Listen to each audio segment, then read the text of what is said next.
मेवात के रावल के गांव के मुजक्किर खान की फरीदाबाद की नीम का जेल में मौत हो गई। परिवार के लोगों का आरोप है कि मुजक्किर खान का मरने से एक दिन पहले फोन आया था, जिसमें उन्होंने परिवार वालों को बताया था कि उसकी तबीयत बिगड़ रही है। जेल प्रशासन उसका इलाज नहीं करवा रहा है। परिवार का आरोप है कि मुजक्किर खान की शनिवार को करीब 4 बजे ही मौत हो गई थी, लेकिन परिवार को अगले दिन मौत की जानकारी दी गई।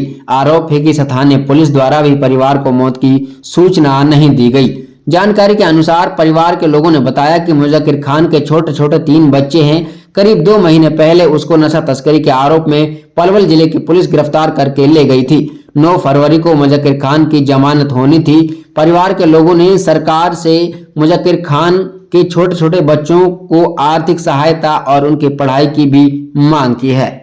मुज़क्किर लड़के का नाम था और उम्र करीब 35 और 36 साल के आसपास, सन ऑफ ईशा खान। और लड़के के जो पिताजी थे वो मेरे रिश्ते में चाचा लगते हैं। वो भारतीय सेना के जवान थे अपने ज़माने में और रिटायर्ड हैं। और ये जो है, हमें तो गांव वालों को और पूरे परिवार को पता लगा 8 तारीख को, लेकिन ये वाक़या हुआ है 7 तारीख को। तो जो ये सीक्वेंस इसमें देखने वाली बात है, ये सीक्वेंस को अगर हम लेके चलें कि 7 तारीख का वाक़या है, कायदे से ऑफ़िशियल इन्फॉर्मेशन हमारे पास उसी दिन आ जानी चाहिए थी, क्योंकि जब मौत हो जाती है किसी भी शख्स की तो उसके बाद में कुछ बचता नहीं है। लेकिन यहाँ पे बदकिस्मती से ये हुआ कि हमें इन्फॉर्मेशन कोई नहीं दी गई और उसके बाद में 8 तारीख को यहाँ से इन्फॉर्मेशन आती है। और उसमें सबसे बड़ा जो ड्रॉबैक था वो यही था कि संडे यहाँ पे पड़ गया 8 तारीख को। और जब हम पूरे लोग वहाँ पर गए बीके हॉस्पिटल फरीदाबाद में, तो वहाँ पोस्टमार्टम में जो लेट लतीफ़ी हुई और जो इनकन्वीनियंस पूरे गांव ने झेले वो जग जाहिर है।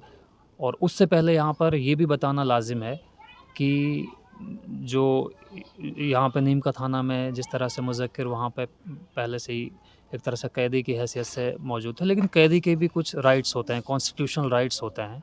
और हम देखते हैं कि बड़े-बड़े हॉस्पिटल्स में, अगर आप दिल्ली में देखें तो एम्स में, सफदरजंग में और तरह-तरह के बड़े-बड़े हॉस्पिटल्स में कैदी की भी अपने एक राइट्स होते हैं। अगर उनको कोई बीमारी हो जाती है तो उसको एक प्रॉपर ट्रीटमेंट मिलता है, सरकार ये मुहैया कराती है। लेकिन यहाँ पे सबसे बड़ी बात ये रही कि वकील के ज़रिए प्रशासन के पास में, कोर्ट के पास में और जेल के तमाम ऑफिशियल्स के पास में ये बात बार-बार पहुँचाई जाती रही कि जो मुज़क्किर है उनकी तबीयत लगातार नासाज़ होती जा रही है, ख़राब होती जा रही है, तो उनको बेहतर से बेहतर ट्रीटमेंट मुहैया करवाया जाए।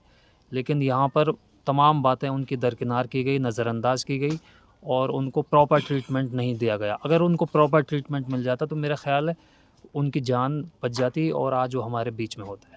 ऐसी क्या बीमारी थी मुझे को? जी, बीमारी तो बहुत बड़ी बीमारी नहीं थी, लेकिन जॉन्डिस के बारे में बता रहे हैं कि पीलिया उनको था उस टाइम पे। लेकिन इतनी बड़ी बीमारी नहीं होती है, तो बच्चों में भी हो जाती है इस तरह की बीमारी। और वो तो मतलब आप किसी से भी अगर गाँव में पूछेंगे या कोई भी आप क्रॉस चेक करेंगे तो गाँव वाले हर आदमी यही बताएगा कि वो 6 फुट के थे और मेरे साथ के थे। हम सब साथ खेले हैं, साथ पढ़े लिखे हैं। तो मैं तो बहुत वो तो मेरे से डबल थे। अच्छी हेल्दी थे और 6 फुट के जवान थे। कहीं इस तरह की कोई बात नहीं थी। और अगर कोई बीमार हो भी जाता, मैं बार-बार इसी बात को इंसिस्ट करते हुए कह रहा हूँ कि अगर कोई बीमार हो भी जाता है तो उसको एक प्रॉपर ट्रीटमेंट मिलना चाहिए, इसको कॉन्स्टिट्यूशन कहता है। तो सब लोग खड़े हैं, इंतज़ार कर रहे हैं और पूरी रात लोग जगे हैं, औरतें जगी हैं, तो कितनी इनकन्वीनियंस का सामना करना पड़ रहा है वो आप देख सकते हैं। तो मैं तो यही कहूँगा कि प्रशासनिक जितने भी इसमें लूप होल्स हुए हैं या जितने भी इसमें कमियां रही हैं, उनको देखते हुए सरकार को चाहिए कि मुज़क्किर के 3 बच्चे हैं, उनकी कम से कम पढ़ाई लिखाई का ज़िम्मा सरकार उठाए और उनको प्रॉपर जो मतलब जब तक वो बालिग ना हो जाएं उनके पढ़ाई का ज़िम्मा सरकार ले। और औरत को भी ख़ास तौर पर जो मुज़क्किर की पत्नी है उनको भी उचित मुआवजा दिया जाए। जनाब, हमें जो सूचना मिली है वो मिली है हमें कल 8 तारीख को, जबकि हमारे भाई का इंतकाल 7 तारीख को 4 बजे के लगभग हो चुका था। इसमें प्रशासन की बड़ी ढील रही थी। और चलो, वो ये बोल रहे थे कि ऑफिस से हमने वहाँ थाने के लिए इन्फॉर्मेशन कर दी थी, मेल द्वारा कर दी या फिर फ़ोन द्वारा कर दी, तो हमें कोई इन्फॉर्मेशन नहीं दी गई थी। तो फ़र्ज़ बनता है हमारे थाने का या फिर किसी जिस थाने का जैसे हम सिटी चौकी में लगते हैं, तो वो इन्फॉर्मेशन हमारी सिटी चौकी को ले पहुँचाते, आईओ हमारे लिए फ़ोन करते या फिर हमारे लिए इन्फॉर्मेशन किसी द्वारा। तो थाने में ये नहीं है कि किसी का नंबर नहीं होता है, थाने में हर गांव का सरपंच का या किसी 2 मौजूदा आदमी 10-15 का नंबर लिखा होता है। तो इन्फॉर्मेशन किसी को भी दे सकते थे। बाकी जब कल पर शनिवार का दिन भी पूरा बीत गया था, पूरी रात बीत गई, तो दूसरे दिन हमें किसी और सोर्स से, किसी और के इन्फॉर्मेशन से हमें पता लगा कि हमारे भाई का इंतकाल हो चुका है। वो ये हमारा चाचा का लड़का है। कब गिरफ्तार हुआ था? ये 40-45 दिन पहले गिरफ्तार करा गया था।